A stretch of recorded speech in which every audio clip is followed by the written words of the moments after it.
السلام علیکم، کیسے ہیں بھائی صاحب؟ خیریت سے ہیں آپ؟ وعلیکم السلام ورحمۃ اللہ، کیسے ہیں؟ اللہ تعالیٰ کا بہت احسان ہے، تھینک یو سر، بات کریں۔ جناب میرے فرینڈ اور میرے بیچ نا ایک بات چل رہی تھی، وہ اس کے آئی تھنک ان کے فادر ان کے وہ سنی ہے پر مدر شیعہ ہے نا، جیسے ان کے تو مرجیت پہ بات چل رہی تھی۔ میں نے آپ کا لیکچر بھی سنا ہے۔ آپ کے اکارڈنگ مرجیت غلط کیوں ہے؟ مطلب وہ نئے ایشوز جو ڈسکس کرتے ہیں، جیسے کووڈ کے دوران جو پینڈیمک وغیرہ آیا تھا، ان چیزوں کی اگر کسی سے پوچھنا بھی پڑے، اس میں غلط تو کچھ نہیں ہے نا، تو ہم مطلب ان کو غلط کیوں کہتے ہیں؟ تو مرجعیت کیوں غلط ہے؟ مرجعیت اچھی طرف سے سن لیں، آپ کو سمجھ آئے گا۔ ہم یہ نہیں کہتے کہ عالم کی طرف رجوع کرنا یہ غلط بات ہے۔ اس کے علاوہ دین پہ عام لوگوں کے لیے عمل ہی نہیں ہو سکتا جب تک کہ وہ عالم کی طرف، اچھے عالم کی طرف، اور جس عالم کا علم زیادہ ہے اس کی طرف مراجعہ کریں، اس وقت تک دین پہ عمل ہی نہیں ہو سکتا۔ لیکن اس کا تعلق مرجعیت سے اور تقلید سے نہیں ہے، کیونکہ تقلید اور مرجعیت کا نام یہ ہے کہ ان کا آپ جو ہے، آپ کے لیے مرجع کا قول حجت ہے۔ مرجع کا جو انسٹرکشنز ہے، نہیں اس کا ایکسپلینیشن، نہیں اس کا انسٹرکشن، اس کی جو نظریہ ہے، وہ آپ کے لیے رول آف ریلیجن ہے، ریلیجن کی قانون ہے کہ آپ اس پہ عمل کریں۔ اللہ تعالیٰ نے صرف اپنے آپ کو قرآن میں حجت کہا ہے، اور اہل بیت علیہ السلام کو اور رسول پاک صلی اللہ علیہ وسلم کو۔ ہر مسلمان کا فریضہ یہ ہے کہ اللہ تعالیٰ کی کتاب کی اتباع کرے، اور اللہ تعالیٰ کے جو نبی ہیں اور اہل بیت طاہرین علیہ السلام کے اقوال ہیں ان کی اتباع کریں۔ ان کے علاوہ کوئی حجت نہیں ہے۔ اچھا، مراجع یہ کہتے ہیں کہ آپ اس کو سمجھ ہی نہیں سکتے۔ ان کا فراڈ یہ ہے، ان کا مکر یہ ہے، وہ یہ جھوٹ ان کا یہ ہے کہ آپ حدیث اور قرآن کو نہیں سمجھ سکتے، اس لیے آپ ان پہ کبھی مراجعہ بھی نہیں کر سکتے، وہ آپ سیکھ بھی نہیں سکتے۔ آپ کوشش بھی کریں، آپ سیکھ سکتے ہیں، 40 سال وہاں پہ جا کے پڑھیں، اور کوئی آپ کو سمجھا بھی نہیں سکتا۔ آپ اس میں سے کوئی سمجھ بھی لیں تو آپ کے لیے حجت نہیں ہے، صرف ہمارے اقوال آپ کے لیے حجت ہے۔ تو اس لیے اگر کوئی عالم ایسا ہے جو آپ کو ایکسپلین کرتا ہے، آپ کو حدیث سمجھاتا ہے، روایت سمجھاتا ہے، اور کہتا ہے حدیث روایت کی روح سے یہ بات صحیح ہے، ٹھیک ہے نا، مراجع یہ تو نہیں کرتے۔ مراجع کبھی زندگی میں یہ نہیں کرتے کہ قرآن آیا یہ کہہ رہا ہے، اس کے روح سے آپ کا عمل یہ بنتا ہے۔ وہ کہتے ہیں یہ ناممکن ہے، عوام اس کو سمجھ ہی نہیں سکتے، حالانکہ ان کی یہ فراڈ ہے، عوام سمجھ سکتے ہیں۔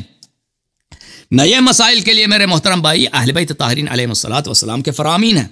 اس طرح نہیں ہے کہ ان کے فرامین بڑے آسان ہیں۔ اب جس طرح آپ نے نماز سیکھی ہے نا، نماز سیکھنے میں انسان کو کتنا دیر لگتا ہے؟ شاید 8 گھنٹے، 10 گھنٹے، 12 گھنٹے، 20 گھنٹے۔ نماز، جس شخص کو نماز ہی نہیں آتی نا، اس کو سورہ فاتحہ حفظ کرنا ہوگا، اس کے بعد ایک چھوٹا سا سورہ حفظ کرنا پڑے گا، اعمال اس کے اذکار کیا ہوتے ہیں، اس میں تھوڑا ٹائم تو لگتا ہے نا۔ جس نے نماز پڑھی ہی نہیں ہے، اس سے کئی شاید 1 گھنٹے میں آپ اہل بیت علیہ السلام کے فرامین کہ اگر کسی مسئلے میں نیا مسئلہ پیش آتا ہے، اس میں کیا آپ کو کرنا چاہیے، وہ آپ سیکھ سکتے ہیں 1 گھنٹے میں۔ میرے یہاں پہ تقریرات ہیں اسی مسئلے پہ کہ نئے مسائل میں کیا کرنا چاہیے، اہل بیت علیہ السلام کے فرامین ہے۔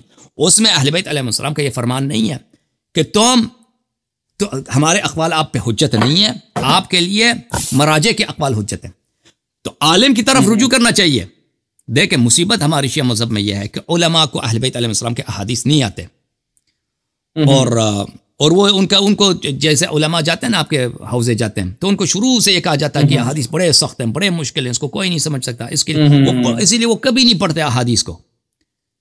تو اگر آپ کسی عالم کے پاس جائیں تو وہ آپ کو حدیث میں سے آپ کو کچھ نہیں دکھا سکتے، وہ یہی کہیں گے کہ مراجع یہ فرماتے ہیں، مراجع یہ فرماتے ہیں۔ اور مراجع کی مشکل یہ ہے کہ اس طرح وہ یہ بھی فراڈ بڑا مشہور ہے کہ مراجع قرآن اور حدیث کی روح سے فتوے دیتے ہیں۔ ان کے اگر آپ کھول دیں نا، ان کی بڑی کتابوں میں جائیں تو وہاں پہ آپ کو قرآن اور حدیث ملے گا، نہیں، اس طرح نہیں ہے۔ ان کے کچھ فتوے قرآن و حدیث سے ہوتے ہیں، کچھ ان کے اپنی من گڑت ہوتی ہیں، جن کو وہ کہتے ہیں عقل کی روح سے ہے۔ وہ کہتے ہیں ہم فتویٰ قرآن حدیث اور اپنی عقل سے دیتے ہیں۔ تو ان کے بہت سارے فتوے یہ ہیں کہ وہ اپنی مرضی سے بناتے ہیں، اپنی سوچ سے بناتے ہیں، اور اس کا انہوں نے نام عقل رکھا ہوا ہے۔ اور وہ بہت سارے احادیث کو وہ ٹھکرا دیتے ہیں مراجع، اور بہت سارے احادیث کو پڑھتے ہیں، ان کو نظر ہی نہیں آتا حدیث کس مسئلے میں حدیث بھی ہے، ان کا فتویٰ حدیث کے خلاف ہے۔ اگر میں کسی وقت، اگر مجھے ٹائم ہو کہ میں سیستانی صاحب کا کتاب ادھر کھول کے بیٹھ جاؤں، تو اس میں اتنے نمونے میں آپ کو دکھا سکتا ہوں کہ یہاں پر اس نے نص کے خلاف فتوے دیے، نص کے خلاف، حدیث کے خلاف، اہل بیت السلام کے فرمان کے خلاف اس نے فتوے دیے۔ کیوں؟ اس کی وجہ کیا ہے؟ کیونکہ اس کی وجہ 2 چیزیں ہیں۔ ایک وجہ یہ ہے کہ وہ بہت ساری احادیث کو وہ باطل سمجھتا ہے، بہت سارے احادیث کو کبھی پڑھتا ہی نہیں ہے، زندگی میں اس کے نظر سے نہیں گزرتا، کیونکہ ان کا کام مراجع کا ہی نہیں ہوتا کہ وہ حدیث پڑھیں. ان کا کام یہ ہوتا ہے کہ ایک دوسرے کے نظریات کو پڑھیں. اگر دوسرے عالم نے، خوئی صاحب نے یا مثلا صاحب جواہر نے کسی حدیث کو کوٹ کیا اس مسئلے میں، تو کوٹ کیا تو ان کو نظر آئے گا، اگر کوٹ نہیں کیا تو نظر نہیں آئے گا. تو پہلی بات یہ ہے. دوسری بات ہے کہ وہ صحیح حدیث کو، بہت ساری صحیح حدیث کو وہ باطل سمجھتے ہیں اپنی رائے کے مقابلے میں، اور بہت دفعہ یہ ہے کہ وہ اپنی عقل سے حدیث کو دیکھے بغیر اپنی عقل سے اپنے فتوے لگا دیتے ہیں. تو حرض یہ ہے کہ مرجعیت کیوں باطل ہے؟ مرجعیت بدعت ہے. اہل بیت علیہم الصلوۃ والسلام نے تقلید کرنے کا حکم نہیں دیا کہ تم ہمارے علاوہ ہمارے احادیث کو چھوڑ کر علماء کے آراء پہ عمل کرو. نہیں، علماء کا کیا کام ہے؟ علماء کا کام یہ ہے کہ اہل بیت علیہم الصلوۃ والسلام کے فرامین لوگوں تک پہنچائیں، ان کو ایکسپلین کریں، ان کو سمجھا دیں، اور وہ تشریح کریں. اور لوگ اگر وہ یہ کام کر دیں تو لوگ سمجھ جائیں گے. لیکن یہ علماء یہ نہیں کرتے. علماء کہتے ہیں کہ میرا کلام آپ کے لیے حجت ہے. اگرچہ وہ یہ بھی کہتے ہیں، میرے عزیز، میرے بھائی نریندر میری طرف دیکھیں آپ، وہ یہ بھی کہتے ہیں کہ اگر میرا کلام اہل بیت علیہ السلام کے کلام کے مخالف ہے تب بھی یہ آپ پہ حجت ہے. مزے کی بات تو یہ ہے کہ اگر میرا کلام اہل بیت علیہ السلام کے کلام کے خلاف، حقیقت میں قیامت کے دن آپ گئے کہ یہ فتویٰ سیستانی کا غلط نکل آیا، حدیث کے خلاف، قرآن کے خلاف، کوئی کہتا کوئی بات نہیں، پھر بھی حجت ہے، پھر بھی آپ کا حساب کتاب نہیں ہوگا، پھر بھی آپ کے حق میں اللہ کا رول یہی ہے کہ اس کی اتباع کرو. تو وہ یہ کہتے ہیں. آپ کی نا سوری آپ کو انٹرپٹ کر رہا ہوں. میں نے آپ کو نا ایک بات بتانی تھی. میں نے نا تھوڑے دن پہلے کسی عالم کا لیکچر بھی سنا اسی بات پہ نا، تھوڑا میں اس کو کنیکٹ کر رہا ہوں. سنی حدیث ہے. جی اچھی بات ہے، بہت اچھی بات. اس حدیث میں کیا ہے کہ رسول اللہ صلی اللہ علیہ وسلم کے پاس ایک یہودی آیا ہے نا، وہ مسلمان ہوا تھا پتہ نہیں پر وہ اس نے شرک سے ریلیٹڈ ایک بات کری. شرک سے ریلیٹڈ کیا بات کری؟ اس نے رسول اللہ صلی اللہ علیہ وسلم کو کہا کہ آپ ہمیں ایسا کیوں کہتے ہو کہ ہم شرک کرتے تھے، ہے نا؟ کیسے ہم شرک کرتے تھے؟ ہم تو ایک بھگوان کو مانتے ہیں نا، ایک رب کو مانتے ہیں. تو رسول اللہ صلی اللہ علیہ وسلم نے جواب میں یہ کہا کہ جب تمہارے جو ربائے ہوتے تھے، ربائے جیسے وہ پریسٹ یا پھر ان کے جو عالم ہوتے تھے نا، وہ جو بات کہتے تھے تم اس کو حجت نہیں مان لیا کرتے تھے، سچ نہیں مان لیا کرتے تھے. تو انہوں نے رپلائی میں کہا کہ ہاں ایسا ہی ہے. تو رسول اللہ صلی اللہ علیہ وسلم نے کہا کہ اگر یہ شرک نہیں ہے تو پھر کیا شرک ہے؟ اگر آپ عالم کی بات کو ایسے ہی حجت مان لو گے بغیر تحقیق کرے تو وہ بھی ایک شرک کا حصہ ہوتا ہے. حالانکہ یہ سنی کتاب ہے، میرے کو پتا آپ شاید ان میں زیادہ بلیو نہ کرتے ہوں، پر میں نے جب یہ سنا نا تو میں ابھی آپ کے ساتھ بات کرتے ہوئے چیز میری تھوڑی کنیکٹ ہوئی ہے، ڈوٹس نا آپ کے ساتھ. بالکل صحیح فرما رہے. بالکل بات یہی ہے، شیعہ کتب میں بھی یہی ہے. وہ قرآن کی آیت ہے وَاتَّخَذُوا أَحْبَارَهُمْ وَرُهْبَانَهُمْ أَرْبَابًا مِّن دُونِ اللَّهِ وَالْمَسِيحَ ابْنَ مَرْيَمَ وَمَا أُمِرُوا إِلَّا لِيَعْبُدُوا اللَّهَ بلے کہ انہوں نے اپنے علماء کو، یہودیوں نے اپنے علماء کو، نصرانیوں نے اپنے علماء کو، انہوں نے اپنا رب بنایا ہے، اپنا الہ بنایا ہے، حالانکہ اللہ نے ان کو حکم دیا ہے کہ ایک اللہ کی عبادت کرو. تو اس کے بارے میں امام جعفر صادق علیہ السلام کی حدیث ہے کہ یہود اور نصارہ نے کبھی اپنے علماء کی عبادت نہیں کیا، کبھی بھی انہوں نے اللہ نہیں کہا، کبھی ان کے لیے نماز نہیں پڑھی یا روزے نہیں رکھے. لیکن قرآن کہتا ہے کہ یہ انہوں نے ان کو رب بنایا، بھگوان بنایا، اس لیے کہ انہوں نے ان کے لیے حلال کو حرام کیا، حرام کو حلال کیا، اور انہوں نے کہا حجت ہے، ان کی تقلید کیا. تو اس لیے عالم کا دیکھیں، عالم کوئی بھی ہے دنیا میں، اس سے خطا بھی ہو سکتا ہے، اس سے کتنا بڑا یہ عالم کیوں نہ ہو، وہ مسٹیک بھی کر سکتا ہے، وہ کسی حق بات کو اگنور بھی کر سکتا ہے. مثلا اس کی نیت نہیں ہے، ویسے غلطی ہو جاتی ہے انسان سے، اور بہت دفعہ یہ ہے کہ غلطی نہیں ہوتی، وہ عمدن مثلا اس کا منفعت ہے، فائدہ ہے کسی مسئلے میں، وہ اس کو مثلا اس کو کھینچ کے اس کو چینج کر کے آپ کے سامنے پیش کر دیتا ہے کیونکہ اس کا فائدہ ہے، یا کسی بات سے اس کو ڈر لگتا ہے، اس کو کھینچ کے پیش کرتا ہے. تو اس لیے کہ غلط بھی بتا سکتا ہے یا اللہ کے حکم کے خلاف بھی بول سکتا ہے، کیونکہ اس کی کوئی گارنٹی نہیں ہے، عالم کی کوئی گارنٹی نہیں ہے کہ کبھی خطا نہیں کرے گا. تو اس لیے وہ کیسے حجت ہو سکتا ہے کہ جو بھی کہہ دے تم مان لو. جی اور آپ کو اس کو حق نہیں ہے کوئی ایکسپلین کر دے کہ بھائی اس کا وجہ کیا، اگر آپ اس کی حدیث ہے تو میں ماننے کو تیار ہوں، اگر حدیث نہیں تو حدیث کیوں پیش نہیں کرتے.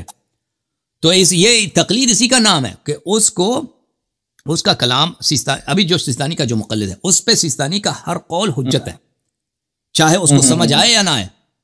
چاہے اس کو پتہ ہے کہ یہ حدیث کے موافق ہے یا نہیں ہے. اگر وہ سیستانی سے ڈیمانڈ کرے کہ تم مجھے حدیث اس کا دکھاؤ، سیستانی نہ دکھائے، پھر بھی اس پہ حجت ہے. ٹھیک ہے نا. اگر مجھے سیستانی کا یہ فتویٰ ملتا ہے کہ اس نے کہا کہ یہ حرام ہے، اب میں حدیث کو دیکھتا ہوں کہ حدیث میں تو لکھا ہے یہ حلال ہے، کس کی اتباع کروں؟ سیستانی کا میرا فتویٰ تم پہ حجت ہے، حدیث حجت نہیں ہے، کیونکہ تم حدیث کو سمجھ ہی نہیں سکتے. تمہاری جو فہم ہے وہ اس کی کوئی ویلیو نہیں ہے. یعنی آپ بالکل یہ سبھی ایسا ہی کرتے ہیں. جب میں یہاں کسی مسجد میں بھی جاتا ہوں نا، جب میرے کوئی کوشچن ہوتے ہیں، جب میں نیا مسلم ہی بنا تھا نا، جب ان کو جواب نہیں نہ آتا تب ان کا بھی رسپانس یہی ہوتا ہے جو آپ نے ابھی دیا نا 2 سیکنڈ پہلے. بھئی آپ یہ چیز سمجھ نہیں سکتے، کوئی عالم یا آپ کے ساتھ اس کے بارے میں آپ کو بڑے طریقے سے سمجھا سکتا ہے. بالکل عالم بھی آ جائے نا، وہ عالم بھی آپ کو یہی کہہ دے گا کہ مراجع کا فتویٰ یہی ہے. مراجع اپنے پیٹ سے نہیں دیتا ہے، مراجع حدیث کی روح سے ان کا فتویٰ یہی، وہ حدیث ان کو بھی نہیں آتا. تو یہ جو ہے ہاں جی بولیں جو مراجع کو پھر آپ اس کیٹیگری میں گنتے ہو کہ جیسے یہ ان کو حجت مان لیتے ہیں تو پھر یہ مطلب کائنڈ آف شرک کر رہے ہیں آپ کہتے ہو؟ بدعت ہے، کیا کہہ سکتے ہیں؟ بدعت ہے، بالکل بہت فسق ہے، بہت بڑا فسق. اسی لیے میں مراجع مجتہدین کو میں ان کو عادل نہیں مانتا. میں مراجع لوگ پاس کہتے ہیں نا یہ شیعہ حضرات کے ہاں مراجع جو بت ہے، بھگوان ہے. اگر آپ کہتے ہیں نا کہ مرجع کے خلاف بات کرو، ایسے کہ آپ قرآن کے خلاف بات کر رہے ہیں، وہ آپ نے مرجع کے خلاف بات کی ہے، اسی وقت گالی دینا شروع کر دیتے ہیں. اسی وقت حالان کے مرجع کچھ بھی نہیں ہے، یہ بدعتی ہیں، یہ ملعون ہیں، یہ اللہ کے دین سے دور ہیں، یہ جو ہیں اہل بیت علیہم الصلوۃ والسلام کے مقامات کے یہ غاصب ہیں. یہ ان کو اتنا نہیں معلوم کہ ان کا کلام کبھی کسی پہ حجت نہیں ہو سکتا. تو ہم مراجع کا صرف یہ ان کا عزت کرنا یہ واجب نہیں ہے، بلکہ ان کا عزت کرنا یہ باطل ہے کہ آپ المرجع بما ہوا مرجع، اس لیے کہ وہ مرجع ہے. ہو سکتا ہے مرجع کوئی اچھا کام بھی کرے، جیسے ہو سکتا ہے کہ کوئی کرسچن بھی اچھا کام کرے. اس طرح نہیں ہے کہ اس طرح نہیں ہے کہ مراجع کے سب کام برے ہوتے ہیں. جیسے کرسچن لوگ ہیں، عیسائی ہیں، ہندو ہیں، ان کے سب کام برے نہیں ہوتے. دنیا میں بہت سارے ہیں. وہ مدر ٹریسا تھا نا، عیسائی عورت تھی، اس نے کتنے اچھے کام کیے. یا دنیا میں بہت سارے کرسچن ہوتے ہیں، لیکن اس کا مطلب یہ نہیں کہ اس عورت کے سارے کام اچھے تھے. مراجع ان کی جو مرجعیت ہے، یہ فعل ان کا فسق ہے، یہ فعل ان کا اجتہاد ان کا جو ہے یہ باطل ہے، یہ اہل بیت علیہ السلام کی تعلیمات کے خلاف ہے، اور یہ واضح بات ہے. جی سر مزید بولیں. چلو ٹھیک، یہ تو صحیح ہو گیا. ایک